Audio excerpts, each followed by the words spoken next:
Para entender o que isso significa, a gente conversa com o professor Pedro Cortes, nosso analista de clima e meio ambiente. Tudo bom, professor? Bom dia. Bom dia, Carol. Bom dia a todos. É um prazer estar aqui com vocês. Prazer sempre, professor. Até para entendermos qual foi a dimensão desse terremoto. Quando a gente fala dessa escala, o que a gente pode trazer de panorama? Lembrando que o Japão é um país que constantemente sofre com terremotos. Veja, nós temos uma arte que mostra a escala com os níveis de desastre, né? Os níveis os resultados do que pode acontecer. Nós temos, antes, já vou antecipando, ela vai de 1 até mais do que 7, né? E o terremoto de ontem, olha, nós temos aqui, né? Até 2,5 a gente não chega a ser, a gente não sente. 2,5 a 5,4 pequenos danos, isso é muito comum no Japão, né? Em torno de 5 graus, as pessoas praticamente não sentem, percebem a iluminação pública oscilando, às vezes um quadro mexendo na parede, sentem alguma vertigem, mas não há danos nas edificações. O problema começa a acontecer realmente quando a gente passa para níveis superiores, como 6 ou 7. O de ontem foi 7,5, então com danos sérios, com destruição de prédios. O Japão, nas cidades grandes, nas cidades mais modernas, elas são muito preparadas para esses tremores. O grande problema está no interior, onde nem todas as casas foram projetadas ou foram reformadas para suportar esse tipo essa intensidade de terremoto, né? E é bastante interessante a situação do Japão. Nós temos um mapa que espelha a situação vamos a ele, que espelha a situação geográfica do Japão, que predispõe muito à ocorrência desses terremotos. Aqui está, né, o Japão, né, professor? Isso. E em azul é o fundo oceânico.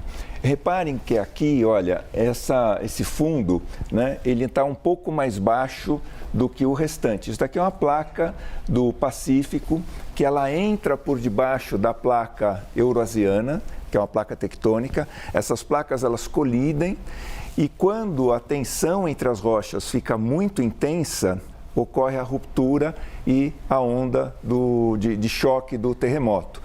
Esse de ontem, ele foi com 50 quilômetros de profundidade, então você tem uma camada muito grande de rochas para absorver esse impacto, razão pela qual os danos não foram tão significativos quanto o terremoto que ocorreu, por exemplo, que foi da mesma magnitude praticamente, ocorreu em janeiro, 1º de janeiro do ano passado, que foi do outro lado da ilha, ele teve um impacto maior.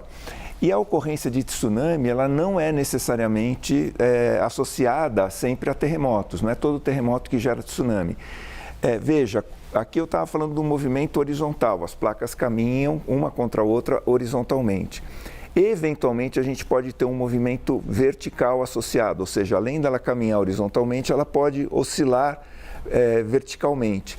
Essa oscilação vertical é que provoca um deslocamento muito grande de água e aí sim provocam as ondas em superfície gerando tsunami. Professor, normalmente, por quanto tempo temos esse alerta de tsunami? Ocorre o tremor, na sequência também acompanhamos os tremores secundários. Esse alerta de tsunami, que agora foi retirado pelo Japão, normalmente dura quanto tempo em média? Depende um pouco da intensidade do tsunami esperado, porque se for um tsunami com muita intensidade, ele pode caminhar por milhares de quilômetros e mesmo estando do outro lado do Pacífico, ele pode chegar a atingir a costa americana ou as ilhas do Havaí. Não foi o caso. O tsunami esperado aqui era no máximo 70 centímetros, o que pode provocar danos significativos. Imagina uma cidade costeira, de repente o mar sobe 70 centímetros e invade com força a área urbana, né? Pode causar danos, mas não é um tsunami significativo. Então, ele acabou não sendo intenso exatamente porque a quantidade de água deslocada foi pequena e ele não gerou um volume suficiente para caminhar milhares de quilômetros. E aí um dado que pode parecer, as pessoas ficam incrédulas quando eu digo isso, O tsunami em alto mar, ele caminha a uma velocidade em torno de 700 km por hora. As pessoas não percebem. É uma onda muito pequena que passa assim rapidamente. O problema é quando ele vai chegando na costa, né, onde você tem uma diminuição da profundidade, aí geram essas ondas muito grandes. Não foi o caso.